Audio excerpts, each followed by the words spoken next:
Envoie ton Esprit Saint, ton feu d'amour divin, déploie ton cœur et viens nous sauver. Délivre-nous de nous, délivre-nous de tout ce qui refuse en nous de t'aimer. Du sang de ton agneau, déverse en nous le flot des abondantes eaux de ton pardon. Viens inonder nos vies, restaure-nous, guéris ton Église.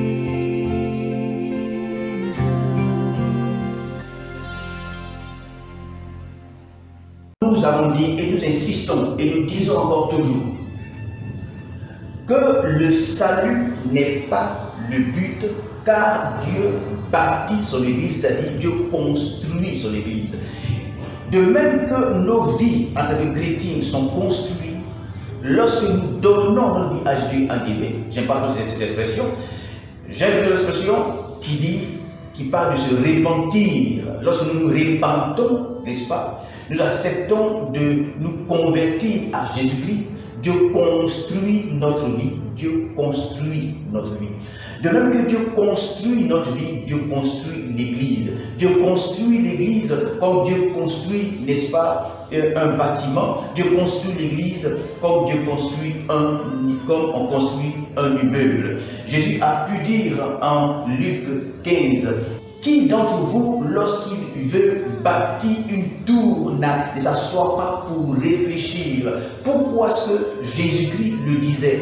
Jésus-Christ disait ces paroles-là en Luc 15 parce qu'il avait chassé les foules qui le suivaient. Les foules marchaient après lui. Lui qui a dit, venez à moi, vous tous qui êtes chargés, fatigués, je vous donnerai du repos. Lui qui faisait des miracles, lui qui faisait, qui multipliait les pains, lui qui était bon envers tous, et lui qui voulait, n'est-ce pas, des hommes pour constituer les citoyens de son royaume sur terre, il chassait les foules. Alors, les disciples étaient étonnés que Jésus chassait les personnes. C'était comme Jésus voulait faire une chose et son contraire.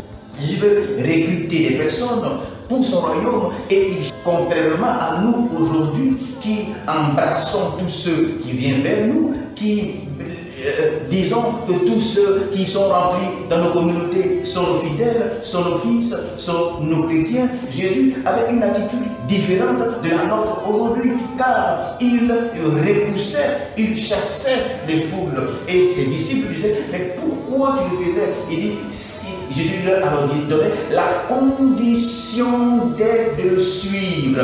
La condition de le suivre. C'est vrai que les gens, certainement, lui ont donné leur vie, je ne sais pas, mais ils ont. Qui Jésus fait du bien, qui ne pourrait pas lui donner sa vie? Alors les gens disent, Jésus, tiens ma vie, prends ma vie. Voici comment c'est tellement que ces foules-là avaient donné leur vie à Jésus, comme nous aujourd'hui. Mais ensuite, Jésus va plus loin pour dire, si vous me renoncez à vous-même, si vous me renoncez, le renoncement à soi-même est différent de donner sa vie. Le renoncement à soi-même, renoncer, si tu ne décides d'haïr ton père, d'haïr ta propre vie, d'haïr ta mère et ta propre vie, c'est différent de plus donner sa vie. Il a dit, si vous n'êtes pas capable de renoncer à vous-même, vous ne pourrez, c'est impossible de devenir mes disciples. Peut-être vous êtes mes croyants, bon, soyez mes croyants, je ne sais pas où ces croyants iront, mais il a dit, si vous voulez marcher après moi, si vous voulez être de mes disciples, il va falloir que vous acceptiez de renoncer à votre vie, Alors, les disciples prennent Jésus en aparté, de côté, et ils lui demandent, mais Seigneur, tu veux beaucoup de personnes pour constituer ton royaume.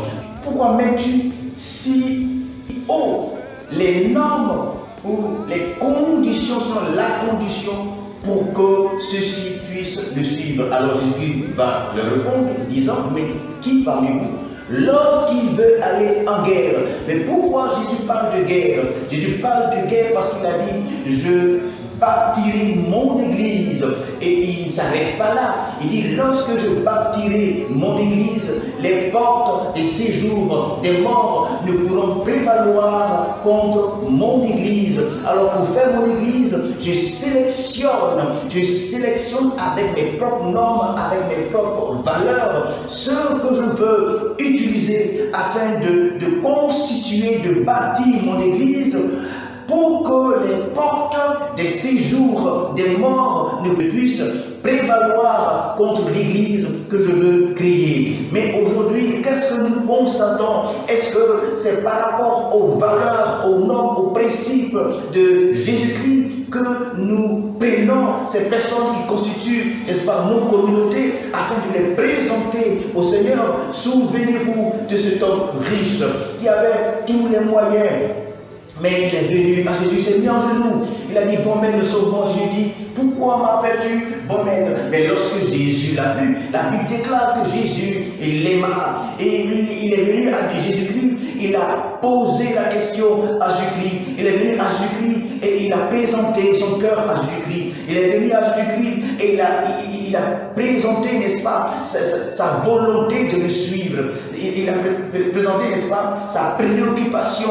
Il a présenté son cœur à Dieu. Jésus, il a présenté sa préoccupation à Jésus. Il a présenté sa motivation à Jésus. Il a présenté son ambition, je dirais. C'est la volonté de son cœur à Jésus. Il a présenté la raison pour laquelle il venait vers Jésus. Alors c'est le moment que les disciples, comme les autres, pensaient qu'ils venaient pour avoir la prospérité, comme aujourd'hui, où ils venaient pour avoir une percée quelque part, où ils venaient pour avoir une guérison quelque part, où ils voulaient, n'est-ce pas, une bénédiction, n'est-ce pas, quelque part, en tant que le jeune homme riche. C'est tellement que dans ses affaires, il y avait une main qui bloquait la situation dans ses affaires. Alors il voulait une délivrance particulière. Il s'est mis en genoux, il a attrapé, n'est-ce pas, le Seigneur. Il dit, Seigneur, Seigneur, j'ai un problème. Seigneur, Seigneur, j'ai un désir. Seigneur, Seigneur, j'ai une volonté. Et tout le monde le regardait, afin que ce jeune homme riche qui a tout, n'est-ce pas, à sa disposition,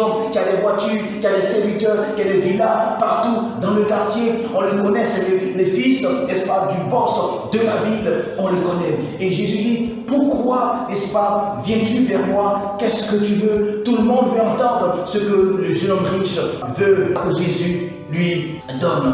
Alors il dira, je veux voir le royaume des cieux. Alléluia.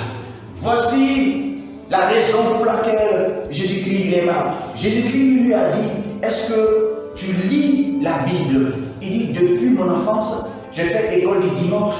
J'ai premier niveau, deuxième niveau, troisième niveau. Aujourd'hui, je suis au grand temple. Je récite la Bible de Genèse, n'est-ce pas, à Apocalypse. J'ai lu 7 fois la Bible, je la connais par cœur. Alléluia. Donc, combien parmi nous se ressemblent à ce jeune homme riche? Combien parmi nous, n'est-ce pas, n'ont pas regardé, ne regardent à leur richesse, ne regardent à leur importance, ne regardent à leur valeur, ne regardent à la considération qu'on leur accorde, ne regardent à leur niveau intellectuel ou autre, même qui peut venir dans la rue, n'est-ce pas, s'engenouiller et dire, Seigneur, je vais voir le royaume. Est-ce que les fidèles qui sont dans nos communautés, sont-ils dans nos communautés? Posez-leur la question, pourquoi vous êtes là? Pourquoi suivez-vous Jésus-Christ? Pourquoi? Mais le pasteur même sait pourquoi il suit Jésus-Christ. Les chrétiens sont là à cause des messages du pasteur. Alors allons-y fouiller et voir qu'est-ce que le pasteur dit chaque dimanche, chaque mardi et ou chaque mercredi aux chrétiens. C'est à cause de ça qu'ils sont là.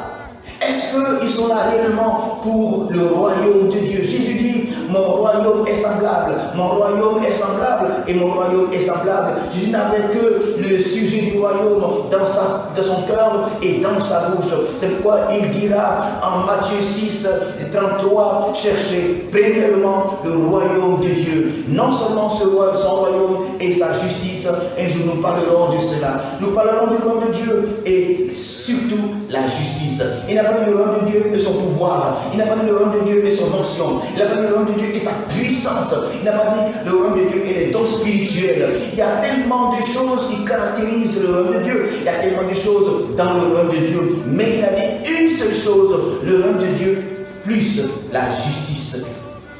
De rechercher la justice. C'est la justice qui fait du chrétien un chrétien. Un injuste ne sera pas sauvé. Il y a tellement d'injustice dans l'Église, nous aurons le temps de parler de ces choses. Cherchez premièrement le royaume de Dieu plus la justice. Est-ce qu'aujourd'hui, les chrétiens, c'est le royaume de Dieu qui cherche premièrement? Je n'ai pas dit deuxièmement. Je ne dis pas que les chrétiens ne cherchent pas le royaume de Dieu. Encore, est-ce qu'ils le cherchent? Mais le chercher plus que tout.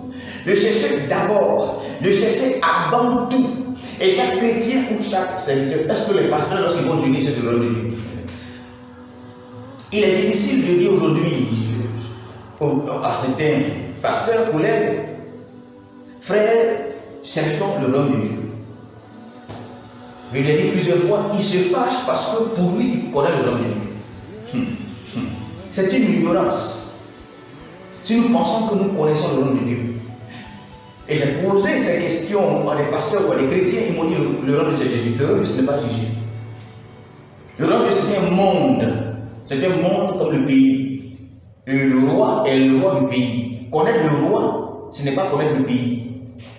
Et donc, le royaume de Dieu a ses valeurs. C'est pourquoi nous avons des difficultés parce que nous ne connaissons pas le royaume de Dieu. Si nous connaissons le royaume de Dieu, nous connaissons les valeurs du royaume de Dieu. Si nous connaissons le royaume de Dieu, nous connaissons les principes du royaume de Dieu. Le royaume de Dieu a un esprit, une façon de faire. Le royaume de Dieu a une économie. Il y a une économie. Le royaume de Dieu, il est vaste, il est immense. Et comme nous l'avons dit, le royaume de Dieu est la première des choses que Christ a faites. Christ a manifesté le royaume de Dieu avant de créer les anges, parce que si vous créez les anges, vous créez quelque part. Et donc Dieu a créé les anges. La Bible dit que, Genèse dit, Dieu créa les cieux. Il y en a plusieurs cieux. Donc, les cieux, j'ai dit une fois qu'il y a 4 dimensions. Le royaume de Dieu, ce n'est pas le ciel. Le ciel est une création. Le ciel, le premier ciel, ce n'est pas le royaume de Dieu. Le royaume de Dieu le paradis n'est pas forcément. Le paradis est un lieu de le royaume de Dieu. Mais le royaume de Dieu, c'est la première des manifestations, la première dimension, la première zone de la manifestation de Dieu. Et il fallait être dans cette zone-là pour maintenant créer le premier ciel. Pour créer. Quand Dieu crée, quand Jésus dit, je suis sorti de Dieu.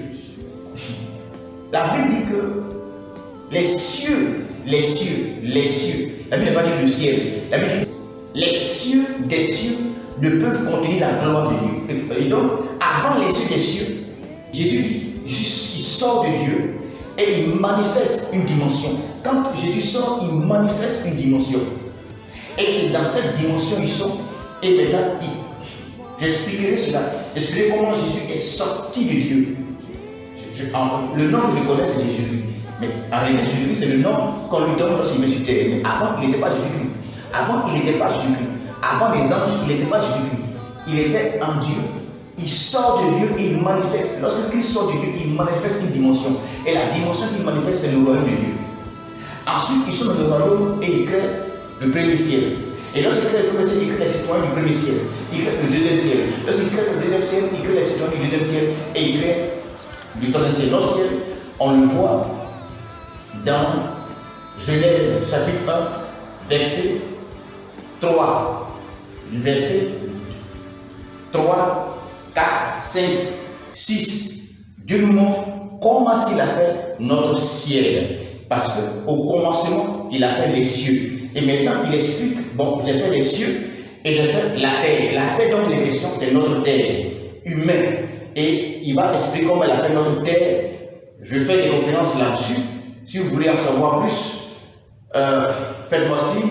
Nous allons aller vers vous n'est-ce pas, partager cette révélation avec Dieu. Nous avons déjà fait des émissions sur les sur la création, et c'est extraordinaire. Nous serons sur l'université avec, n'est-ce pas, des professeurs, et nous démontrerons comment logiquement, ça c'est pas la foi, nous allons démontrer scientifiquement comment Dieu a créé ces choses-là. Alors, Christ manifeste la première dimension, et ils sont dans le royaume de Dieu, et ils font le premier ciel qui fait partie du royaume de Dieu. Ils font le deuxième ciel qui fait partie du royaume de Dieu, et ils font le troisième ciel, et le premier être humain, c'est Adam, qui est également une dimension du royaume de Dieu sur la terre.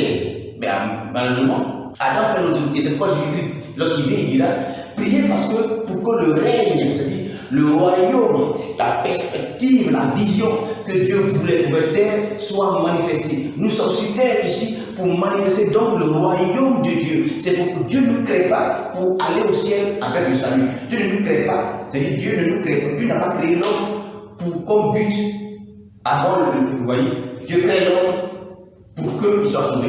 Ça répond à quoi? Quand l'intelligence, ça répond à quoi? Ça répond à rien. C'est-à-dire Dieu, il crée l'homme. Dieu, de toute façon, pour qu'on soit sauvé, il faut se payer. Donc, Dieu crée l'homme pour le payer, pour le sauver. Est-ce que, non, Dieu ne crée pas. Nous parlerons, n'est-ce pas, de ça, en fait, que nous puissions bien comprendre. Alors, étant donné que Dieu bâtit son église, c'est-à-dire qu'il le bâtit comme un immeuble. Et donc, il le construit au fur et à mesure. Et à chaque niveau, nous devons atteindre des dimensions, à chaque niveau, nous devons atteindre des buts. Jésus dit, vous êtes le ciel. Nous devons être chrétiens pour pas parler au ciel forcément. Si on meurt, on va au ciel. Mais n'est-ce pas, le Seigneur, nous sommes encore bébés, nous sommes encore des enfants. Mais nous devons grandir à la stature de Christ afin de pouvoir représenter Christ sur terre avant qu'il n'arrive. C'est vrai, une chose, elle est faire des évangélisations, mais une chose, elle est de travailler afin que nous atteignions la stature parfaite de Christ. C'est par rapport, nous servons Dieu par rapport à des niveaux. Dieu nous parle, Dieu nous confie des responsabilités sur terre par rapport au niveau spirituel que nous atteignons. Dans une nation, les autorités spirituelles, les pasteurs, atteindre des dimensions. Nous devons grandir, nous devons au fur et à mesure grandir pour atteindre des dimensions afin que Dieu nous donne un certain niveau de responsabilité, selon que nous avons la capacité de briller, n'est-ce pas, dans la nation et de donner saveur à la nation.